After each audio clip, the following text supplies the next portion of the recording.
আমি আর আমার ছোট ভাই ইনজামুল তো বাড়ির থেকে রওনা দিলাম মন্দিয়া বাজার যামু দিহুমু যে আজকে ঈদের বাজার করার জন্য কিরকম ভিড় হয়েছে মন্দিয়া বাজারে। তো চলুন ডাইরেক্ট মন্দিয়া বাজার। চাউল বাজারে ঢুকে এনে দেখি যে হলুদিয়া কালারের একটা নানা এক নানি পড়ানোর চেষ্টা করবার নিছে। তখন আমি ভাবলাম যে আমি থাকতে গিয়ে নানা পাঠিয়ে পর আমি একটা মাথায় ক্লিপ নিয়ে নানি একটা পড়ানোর চেষ্টা করে আরম্ভ করে দিলাম। পর নানি পড়ান শেষ পর করলাম তাহলে এখন নানা থাকেন আপনি আমি যাই নানারে দিয়ে থেকে বললাম। তো অল্প আগে দেখি যে দোকানিকে হাল অবস্থা বহুত খারাপ।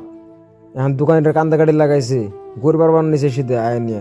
আমি বললাম ওই লোকই দোকানি গো। তো উনি তো কানতে কানতে দিয়ে অকলান।